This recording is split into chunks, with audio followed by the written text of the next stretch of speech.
নমস্কার বন্ধুরা, রূপার রান্নাঘরে সকলকে স্বাগত জানাই। আজ আমি আপনাদের সাথে শেয়ার করছি খাসির মাংসের চর্বি দিয়ে ঘুগনির রেসিপি। এই ঘুগনিটা নর্মাল ঘুগনির তুলনায় একটু আলাদা আর খুবই সুস্বাদু হয়। বেশিরভাগ বাঙালিরাই খাসির মাংস কিন্তু খুবই ভালোবাসেন, আর যদি হয় খাসির মাংসের চর্বি দিয়ে এরকম ঘুগনি, তাহলে তো কোনো কথাই নেই। আমি কিভাবে চটজলদি এই রান্নাটি করে থাকি সেটাই আজ আপনাদের সাথে শেয়ার করব। চলুন তাহলে রান্নাটি শুরু করা যাক।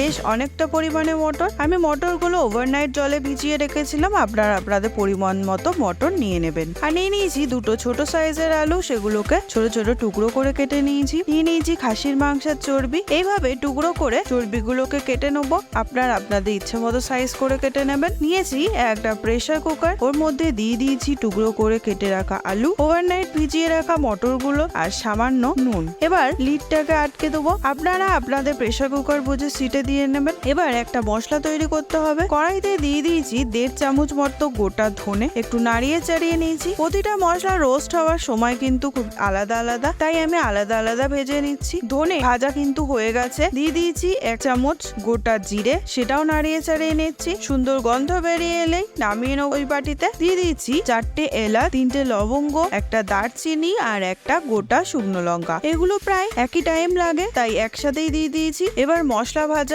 হয়ে গেছে, করে নিচ্ছে একটা পাউডার। মিক্সিতে অথবা শিলে আপনারা বেটে নেবেন। অপরদিকে প্রেসার কুকারের সিটিটা ছেড়ে গেছে, লিডটা খুলে নিচ্ছি। দেখুন মটর আর আলুগুলো কেমন সেদ্ধ হয়ে গেছে। খুব বেশি গলে না যায় সেদিকে খেয়াল রাখতে হবে, আর সেই বুঝে কিন্তু সিটিটা দিয়ে নিতে হবে। এবার কড়াইতে দিয়ে দিয়েছি সর্ষের তেল। এবার সর্ষের তেলটা গরম হয়ে গেলে দিয়ে দেবো তেজপাতা আর একটা মিডিয়াম সাইজের কুচনো পেঁয়াজ। পেঁয়াজটাকে লাল বাদামি করে ভেজে নেবো। গ্যাসের ফ্লেমটা হাইতে রয়েছে, আমি কন্টিনিউয়াসলি পেঁয়াজটাকে নাড়িয়ে যাচ্ছি। দেখুন আমার পেঁয়াজ ভাজা হয়ে গেছে। অ্যাড করছি রসুন বাটা 1 চামচ আর আদা বাটা 1 চামচ। এবারও একটু নাড়িয়ে চাড়িয়ে নিচ্ছি। দিয়ে দিচ্ছি সামান্য একটু জল। অ্যাড করব কিছু মশলা। দিয়ে দিচ্ছি হলুদ গুঁড়ো, কাশ্মীরি লঙ্কা গুঁড়ো। একটু নাড়িয়ে চাড়িয়ে নিচ্ছি যাতে নিচে মশলাগুলো লেগে না যায়। গ্যাসের ফ্লেমটা মিডিয়াম টু হাইতে রয়েছে। এবার অ্যাড করছি মিডিয়াম সাইজের টমেটো কুচি করে কাটা। আপনারা টমেটো পিউরি ব্যবহার করতে পারেন, আমি এখানে টমেটো কুচি ব্যবহার করেছি। একটু সময় ধরে সমস্ত মশলাগুলোকে কষিয়ে নেব। দিয়ে দিচ্ছি স্বাদ মতো নুন, 1/2 চামচ মতো ধনে গুঁড়ো, 1/2 চামচ মতো জিরে গুঁড়ো। আবারও একটু নাড়িয়ে চাড়িয়ে নেবো আর দিয়ে দেবো ঢাকা দিয়ে একটু কষিয়ে নিচ্ছি।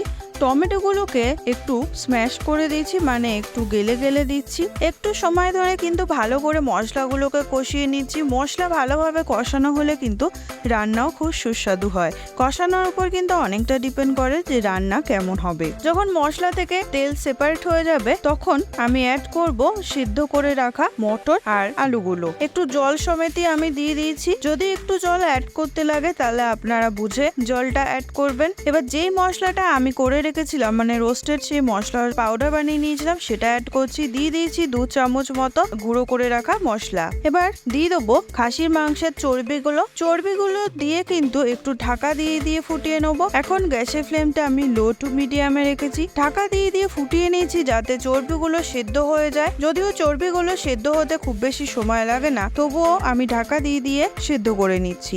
মাঝে মাঝে আমি ঢাকা খুলে একটুখানি নাড়িয়ে দিচ্ছি। অ্যাড করছি সামান্য পরিমাণে চিনি, টেস্টটাকে ব্যালেন্স করার জন্য। আপনারা চাইলে স্কিপ করতে পারেন। আর একটু সময় ধরে আমি ফুটিয়ে নিচ্ছি। এই স্টেজে চেক করে নেবেন যে নুন বা ঝাল ঠিক আছে কিনা। যদি দরকার লাগে তাহলে অ্যাড করবেন। আমার আর একটু নুন দিতে হবে, তাই অ্যাড করে নিচ্ছি। খুব বেশি ঠিক কিন্তু আমি করছি না। মনে রাখতে হবে ঠান্ডা হয়ে গেলে কিন্তু ঘুগনি আর একটু ঠিক হয়ে যাবে। কিছুক্ষণ স্ট্যান্ডিং টাইমে রেখে দেওয়ার পর আমি সার্ভ করে নিচ্ছি কুচনো পেঁয়াজ আর ধনেপাতার সাথে। যদি আপনারা চান তাহলে একটু তেঁতুলের পাল্প অথবা লেবু রস দিয়ে খেতে পারেন। রান্নাটি অবশ্যই বাড়িতে ট্রাই করবেন, খুবই সুস্বাদু হয় এই রান্নাটি। আর রান্নাটি আপনাদের কাছে ঠিক কেমন লাগলো অবশ্যই কমেন্ট করে জানাবেন। আমার চ্যানেলে নতুন বন্ধু হয়ে থাকলে আমার চ্যানেলটিকে সাবস্ক্রাইব করার অনুরোধ রইল। আজকের মতো এটুকুই। দেখা হচ্ছে নেক্সট কোন রেসিপি নিয়ে। ভালো থাকবেন, সুস্থ থাকবেন আর সকলকে ভালো রাখবেন। নমস্কার।